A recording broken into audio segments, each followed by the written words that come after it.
Но, не делува ли поразително тоа што по сите параметри демократијата 4 години, еве сте вие заедно, во Македонија оди долу и од меѓународните извештаи, и од разни асоциации новинарски, секогаш кога доаѓаат, кажуваат дека судството ни е проблем, дека криминал имаме, дека медиумите се под контрола на владата.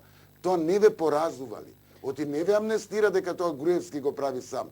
Го правите заедно во владата. Вака, ако не гледаме тесно партиски, тоа се болести на повеќето држави во регионот. Сите се тоа.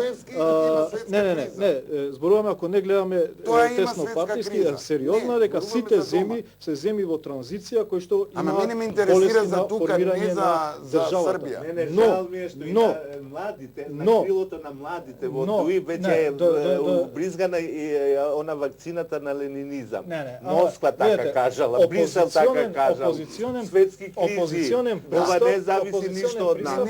Јас ви кажувам дека за 10 месеци ангажман на оваа влада ние добивме одлука за започнување на субстанцијален диалог со Европската унија, што е една форма на почнување на преговори. И во тие разговори оценките на Европската комисија се позитивни и дури по-позитивни во однос на Србија во однос за деца кога немаш пари да му купуваш бицикл. Не, така господин Мехмети.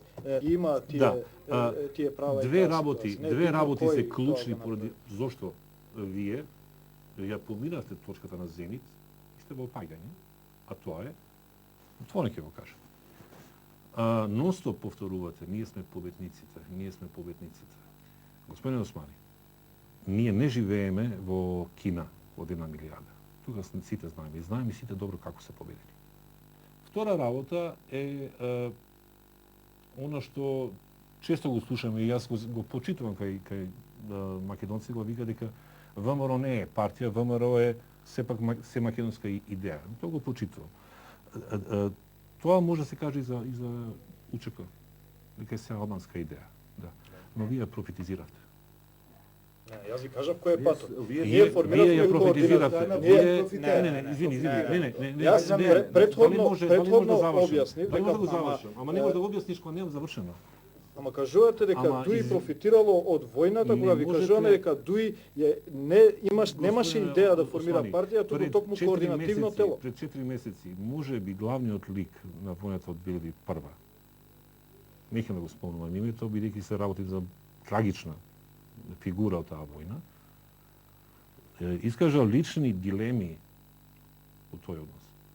Во исто време, гледаме луѓе кои немаат никаква допирна врска, со 2001, кои ја употребуваат УЧК како реклама за Адидас или за не знам што, за шампон. Ќе повторам, лично, не се чувствувам среќа што Дуи слабе. Но мојата несреќа е што Дуи слабе. И Дуи слабе затоа што не произведува политики, туку трча по Груевски. Дуи слабе затоа што мене као албанец не ме уверува дека го достигнала тоа зашто се бореа браќата, дека заедно ќе управуваме ова држава, дека Дуи нема да биде вазал кој што само мене ќе ме владе и секогаш кога ќе го нападнам јас Груевски да дојат таму да ме опомена дека внимавај што преш, ти сепак ние сме отаци.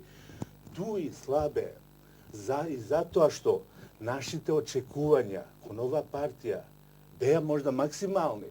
Можда ги преценивме. И може беше нереално. Дури, јас мислам дека лично јас не зборувам, оти немам представа што мисля. Јас стварно ги преценив.